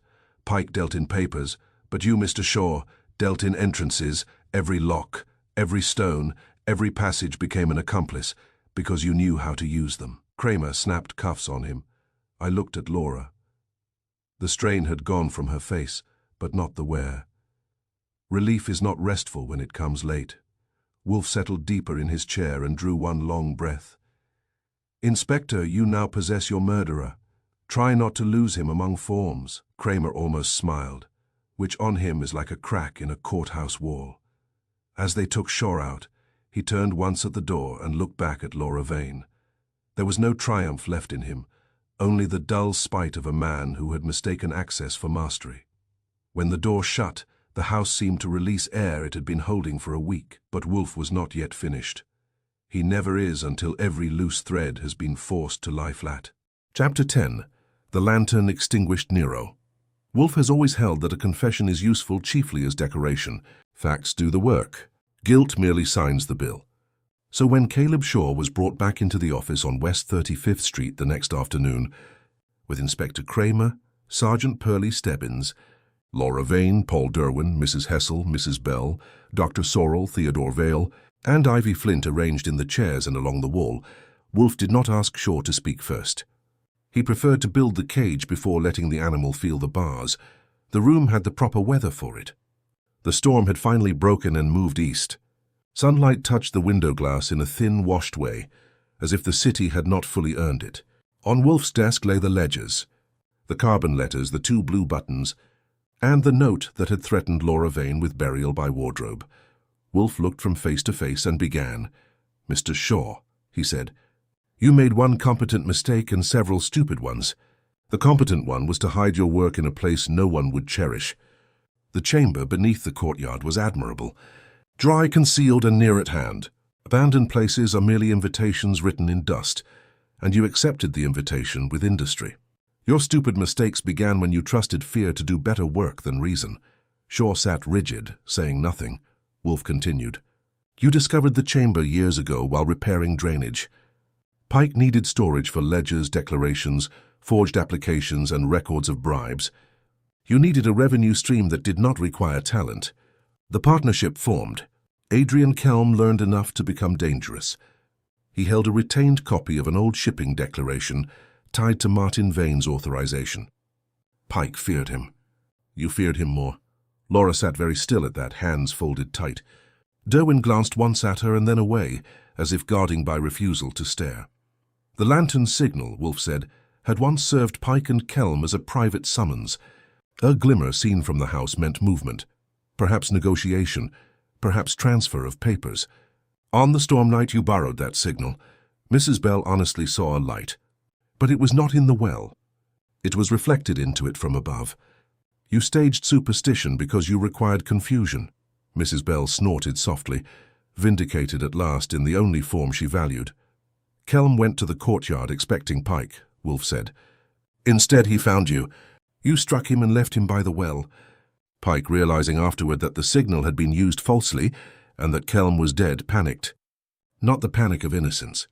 The panic of a man who sees his leverage changing owners. He went to the pantry to retrieve the hidden key from the flour tin and secure his second cache. Wolf lifted one finger toward the ledger bundle. By then, Pike had begun keeping separate accounts. Not because conscience had ripened. Because greed had, he meant to blackmail his own partner. When papers vanish more completely than money, they are usually more dangerous than money. Pike's missing older ledgers and the second set he was building threatened you more than any pistol. Shaw shifted then. Just once, enough. The pantry, Wolf said, became the court where you passed sentence, not in rage, in management. The blow that killed Pike was delivered with a canning mallet from Mrs. Bell's kitchen equipment, because it was at hand, heavy enough, and ordinary. Preventive bookkeeping, Kramer said. We found traces on the mallet handle after your man here finally showed us where it was scrubbed and tucked behind the coal scuttle. Wolf inclined his head. Good.